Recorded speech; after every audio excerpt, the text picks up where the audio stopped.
His body of work at the Eunice Players Theater continued with musicals such as Pajama Game, The Fantastics, Grease, and Singing in the Rain.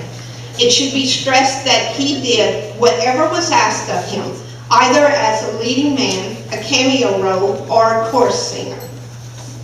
We teamed up together to co-direct one of the most inspirational musicals of our theater's history, Godspell, in 1994. Magical is the only description that seems appropriate. Even in the smaller roles, such as the Mad Hatter in the musical Dorothy Meets Alice, he donned a big red bow tie, plaid pants, and oversized hat, and played the role to perfection.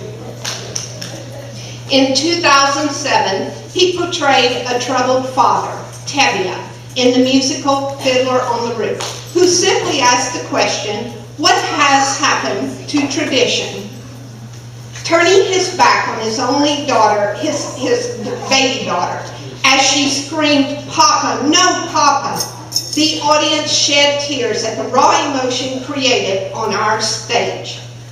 The greatest honor was to follow in 2012, when he played another troubled man, King Arthur, in the historic musical Camelot. The audience once again cried with him as he begged with. I am honored to nominate my friend and talented artist, Darrel LeJeune, for the Joanie Kerstein Award for Outstanding Musical Achievement. His body of work, both as an entertainer and a mentor to others, is far deserving of this tribute. I could not imagine our theater having a finer person to grace his name on our Outstanding Musical Achievement plaque. Ladies and gentlemen, Darrel LeJeune. And try to be what those roles demanded. And in those early plays that I was in, it was comedy, so I could laugh at myself. But these last few roles, especially Tevye in Fiddler on the Roof, I remember I took some students to New York, and we saw Fiddler performed on stage there. And I came back and I called Debbie and I said, if you ever decide that you might want to do Fiddler on the Roof, I would love to play Tevye. Well, it happened a year later. I mean, she didn't hesitate, and we went to see a production of it in Baton Rouge. The Baton Rouge Theater did it. And I remember on the way back, Reggie says to me, you really think you can do that? And I said, hell yeah! This last play, the role of King Arthur, when Debbie called, actually I think it might have been a message on Facebook, I don't think she called me. You think maybe next summer we could do Camelot, and I have somebody in mind for Guinevere, and I know who's going to play Lancelot, and we really want you to be that. And right away, I said, oh yes, definitely. If Duncan and Angie are in it, I'm in it. But I hadn't even looked at the script. And I got the script rather early, but I was too busy doing things at Basil High School to worry about looking at it. And I started looking at it like the week before we started rehearsals. Whoa, if you were there, you know I had a lot of shit to say. The thing that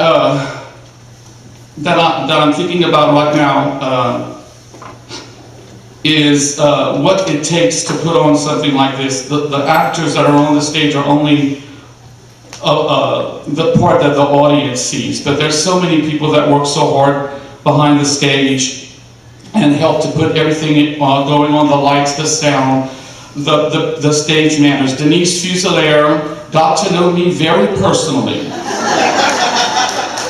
Denise was my dresser backstage, and sometimes it was just take the clothes off, put the clothes on, and get back out on the stage. And Denise did a wonderful job getting me out there every night. There's just so many little things like that that happen that that you could not make the play happen without those people behind the stage. I think the most touching moment for me on the stage was when young Tom of Warwick is under me, and I'm telling him that he has to bring the message of Camelot to the rest of the world.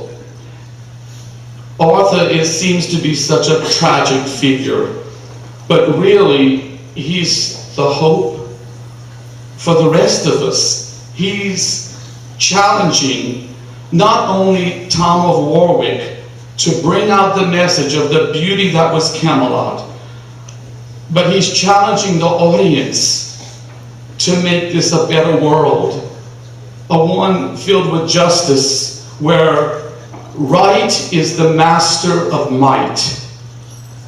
What a wonderful, wonderful message to give to the audience.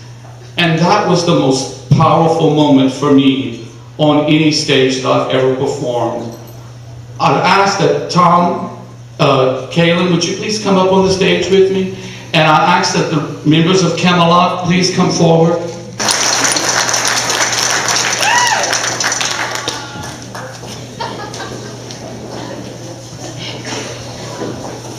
After Camelot.